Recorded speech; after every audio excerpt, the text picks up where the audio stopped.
Okay, magandang araw po. Welcome po muli dito sa Pag-isipang Muli. Isa pong section po dito sa Usapang Religion. So gusto natin magpatuloy doon sa ating dinidiscuss na topic about hell. Usapang impyerno po tayo. No?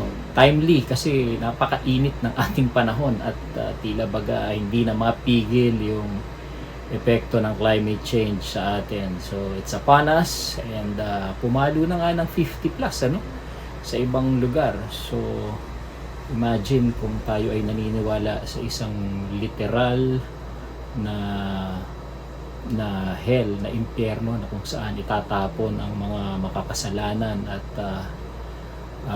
mas matataas ang temperatura doon So nasa lake of fire at kumukulong asupre, yan ang description natin.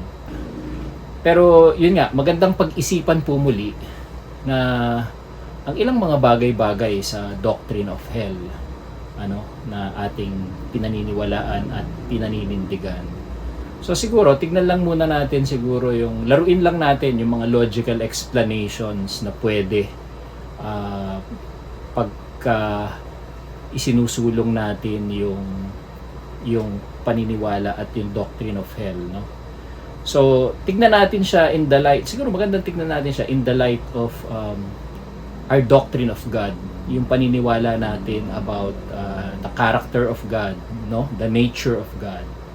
So basic sa theology na pinaniniwalaan natin lahat, hindi naman natin pinagtatalunan that God is an eternal God.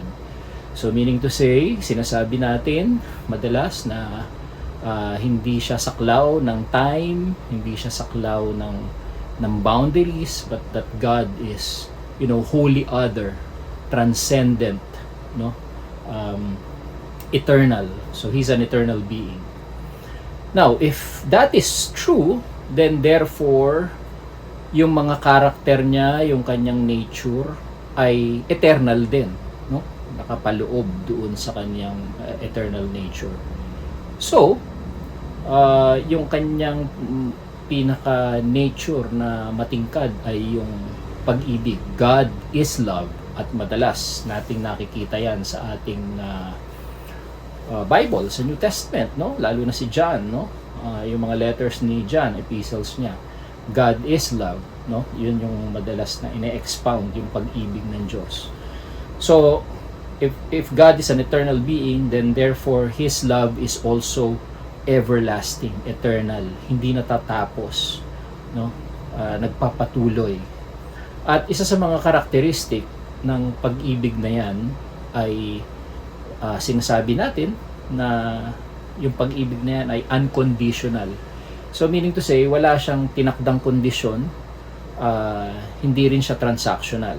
Pero syempre, may mga ibang Christian thought na nagsasabi na kino-question yung unconditional love ni God, na meron namang nakikita sa Bible na transactional din yung relationship ng Diyos, kunyari may covenant, may mga alituntunin o mga laws, so meron siyang parang dynamic ng transactional.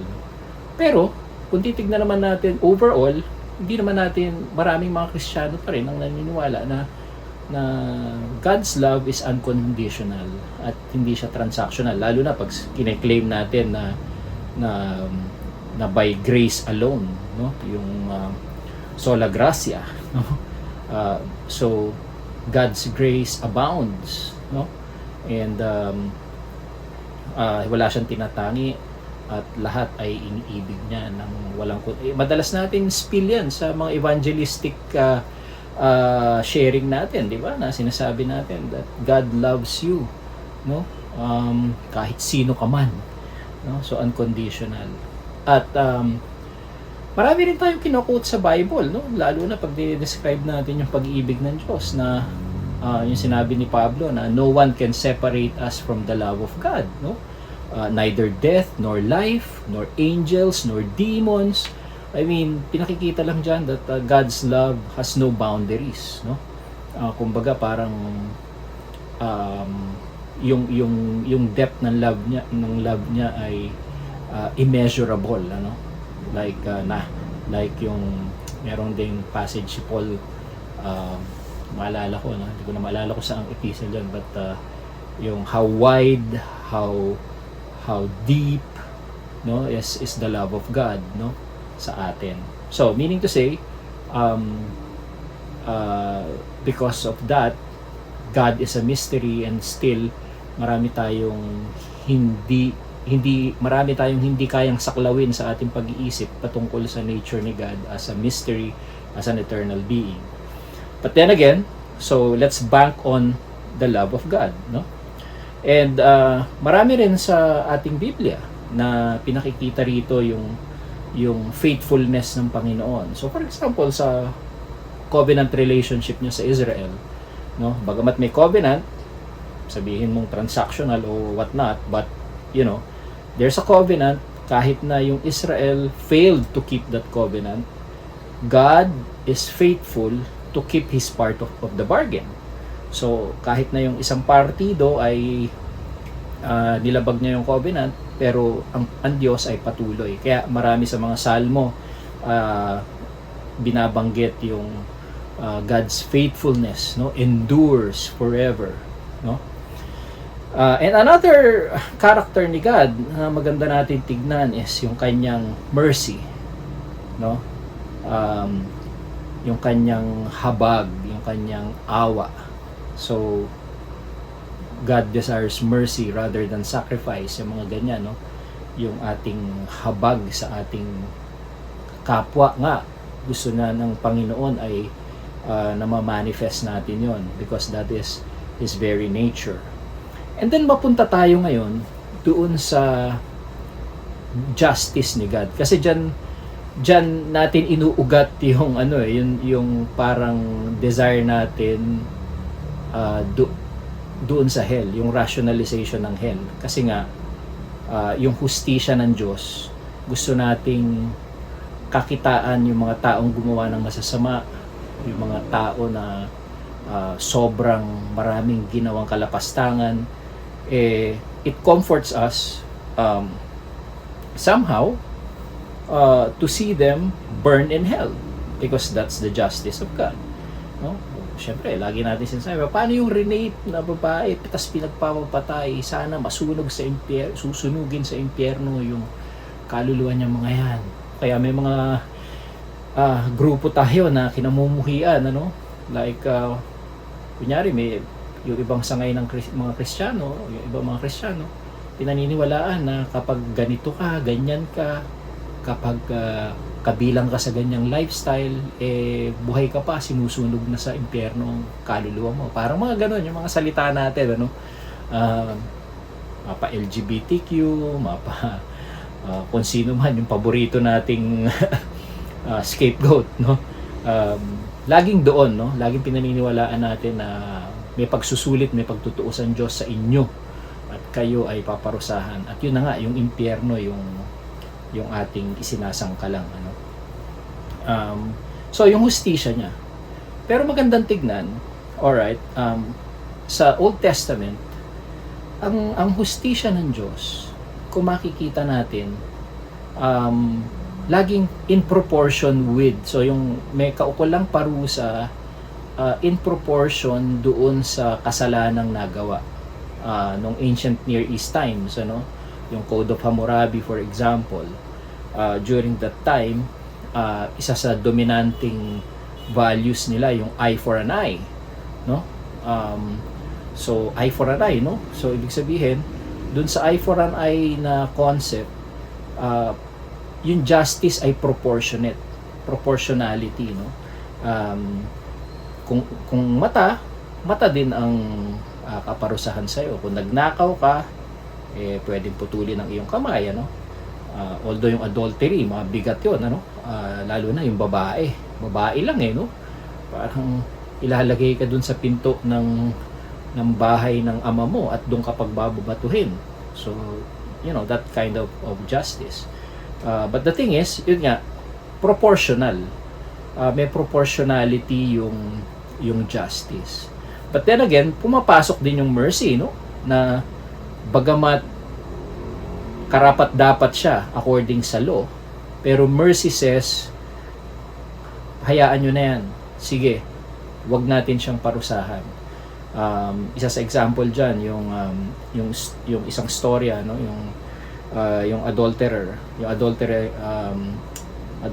adulterous woman, no? Na nahuli sa akto ng adultery at dinala kay Jesus, ano? At alam niyo naman na yung storya, no? Sinabi ni Jesus, sige, kung sino yung sa tingin niyo walang kasalanan sa inyo, siya yung unang bumato. Right? So, walang bumato. So, yun, isang pagpapakita ng mercy yun. At marami sa New Testament, siguro, isa na yung Micah, no?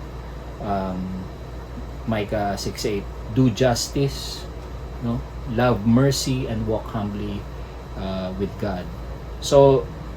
So yan yun, ano? Makikita natin na matingkad yung mercy ng Panginoon sa whole New Testament.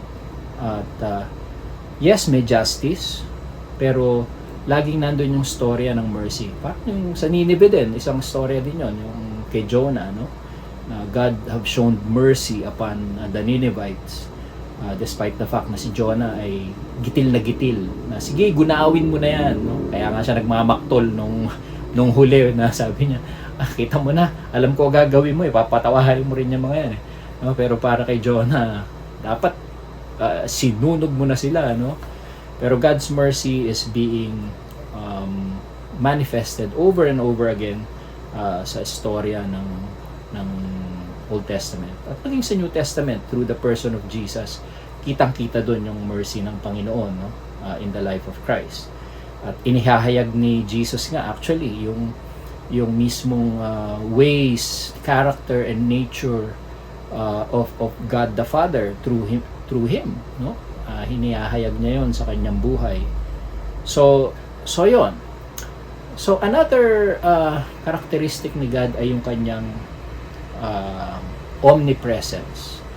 Sinasabi natin that God is everywhere, that God can be present and God fills all things, no? Yung kanyang omnipresence.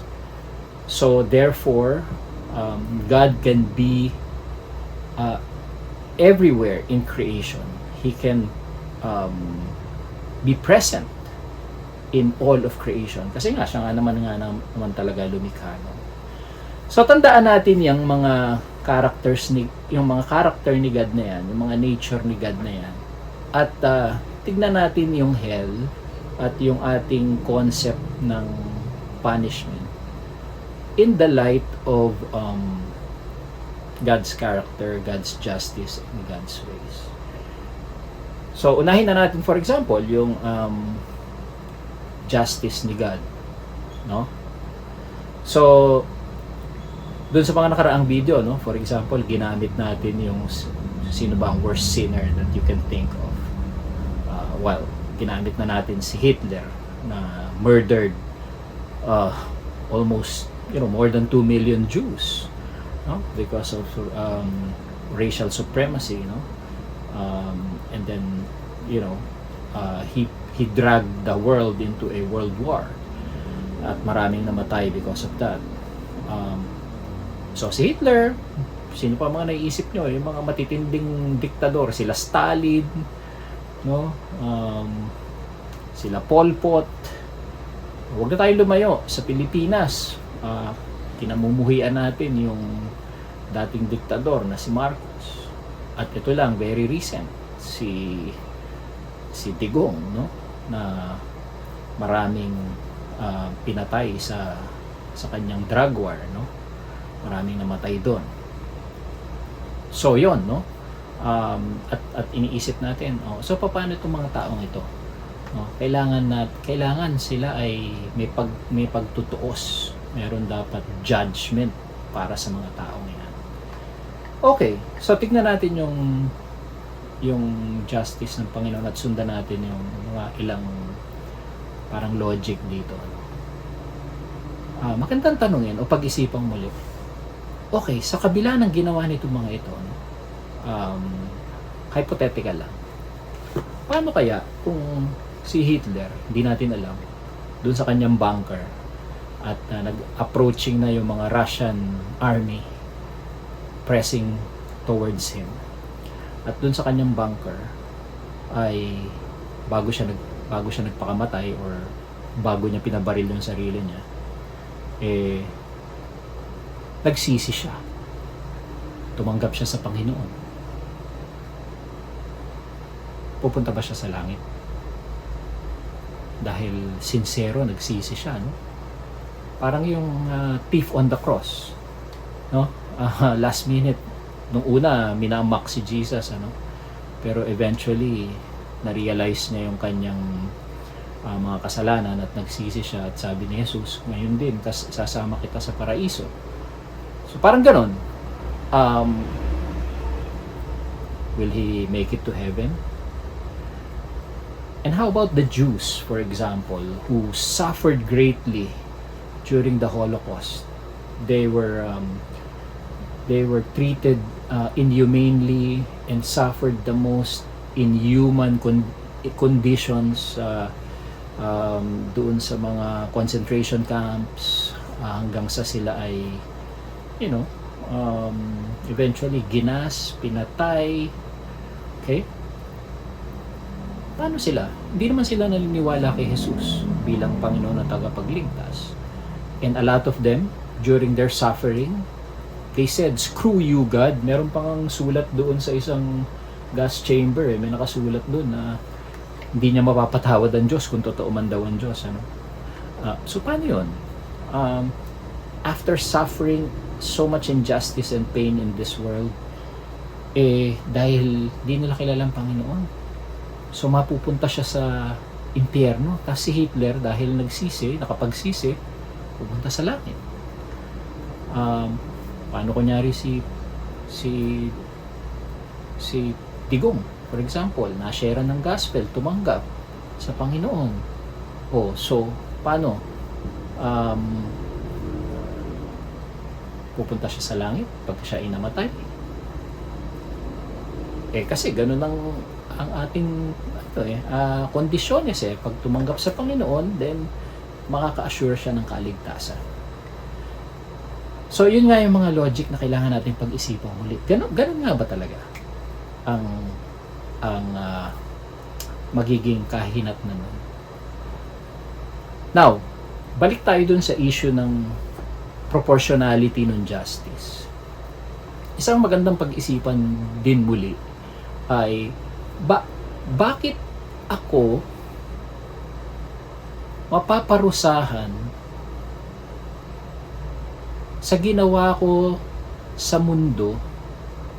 Bakit ang karampatang parusa ko ay magiging magpasawalang hanggan? No? So parang, why would God punish me infinitely for something I did in a finite existence sa world? No? Syempre sasabihin natin ang argument na you sinned against a eternal God, an infinite God. Okay, granted, sige. So ibig sabihin ako din ay infinite din ako, no? May consciousness ako after ng life ko sa mundo, no? So I have that, kasi yung eternal conscious torment doon ka pupunta, no? So eternal yon, conscious ka. So yung soul mo na which is eternal will be eternally punished, right? So yun yung logic, di ba? So ibig sabihin, I'm also an eternal being in a sense. So God is eternal and I'm also eternal, at least the soul na pinaniniwalaan nating soul na yun ang mapaparusahan and whatnot. Well, of course, merong ibang schools of thought na sa resurrection, no, dun sa Revelations, no, doon ihahagis sa lake of fire yung death, yung devil, and all the wicked people. So after pa ng resurrection, so physical, no, may resurrection tas eternal na yon, ano. So kung eternal being pala si God and eternal ako, so pwede pala kaming mag-meet doon sa eternal space na yon, right? So hindi ba mag-a-apply yung love ng God doon sa eternity na yon, na nandun din yung ako in that eternal condition? Hindi ba mag-a-apply yung mercy, grace, faithfulness, and love ni God in that space? Mag-a-apply lang ba yon doon sa finite existence sa mundo? Dahil kung nandun ang Diyos, tapos sabihin na natin, sige, andun ka sa sa lugar na yon. Wala na bang kapatawaran doon? Dahil may consciousness ka pa naman no? So doon sa consciousness mo na yon, baka pwede ka pang magbago, no? Baka pwede. So hindi ba mag-a-apply yung pag-ibig ng Diyos doon? At kung sinasabi nating omnipresent si God, yung presensya niya kayang pumunta sa hell, sa Hades, no? And hindi niya ba tayong kayang iligtas doon, no? Sa lugar na yun, kung tayo ay umiyak at sumigaw na Lord, save me from this. So bakit hindi po pwede, right? So yun yung mga bagay na kailangan nating pag-isipan. Kasi kung tayo nga dito sa mundo, yung justice natin at yung essence ng ating justice system, proportionality din no? Meron ding in proportion with sa kaukulang parusa. Ang Diyos, hindi yata proportionate yung eternal conscious torment doon sa ginawa mong kasalanan sa mundo, no? So in terms of proportionality, wala. So could God be worse than the kind of justice that we have? At yung mga sinasabi niya sa Biblia na he wants to see us to do justice, to have mercy. Yun yung yun yung mga pinakita niya no? Tapos pagdating sa eternity, hindi na ganun. Isa pa, si Jesus, di ba? Sinabi niya rin na yung eye for an eye, yun na nga, yung proportionality.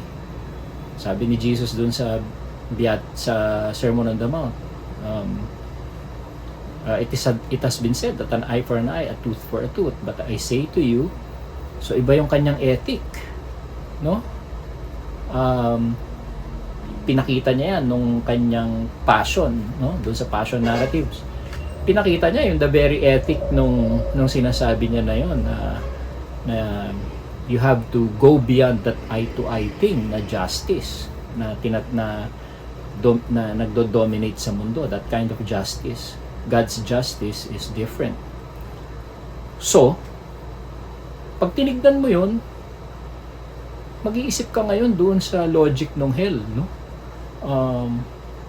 Bakit parang disproportionate ata yung logic ng hell, no?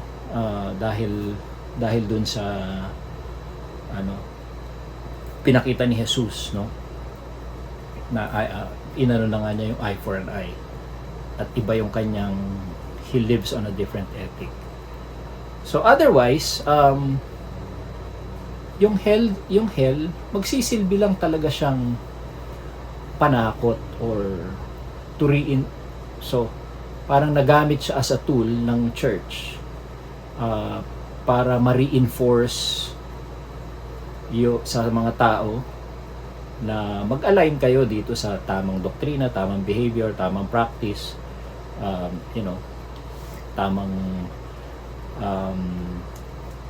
tamang measurement na tinakda namin. Otherwise, pupunta ka sa hell. So parang hindi ko rin makuha yung logic na God loves you, but if you do not love Him back, ito sasapitin mo sa impyerno. So parang parang may nakatutok sa yung barel na syempre natatakot kang pumunta doon, no? Di anong gagawin mo, di ba? So asan doon yung free will, no? Na na meron nakasangkalang na panakot ng eternal conscious torment.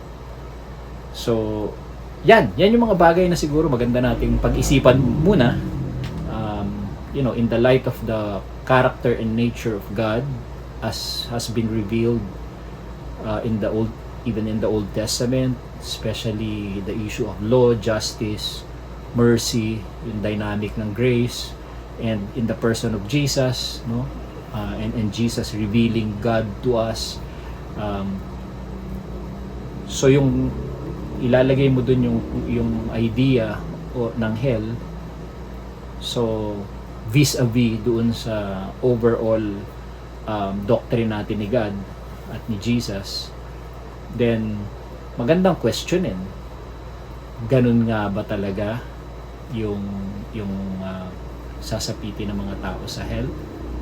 So yon, pag-isipan po muli natin yan, so tuloy natin yung discussion, no? Kung kayo ay may mga comments or insights, wag po kayong mag-atubili na magkomento dito po sa ating comment section, or may mga questions kayo, susubukan natin na sagutin, yung ating mga tanong. Pero ang mahalaga dito ay magbahagi tayo ng mga insights para mas maging enriching yung ating pagkaunawa o understanding on this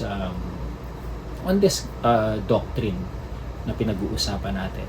So kung gusto niyo itong naging usapan na ito, wag niyong kalimutan i-like, at kung bago kayo sa channel, inaanyayahan ko kayo na mag-subscribe sa ating channel na Usapang Relihiyon. So maraming salamat sa pakikinig. God bless.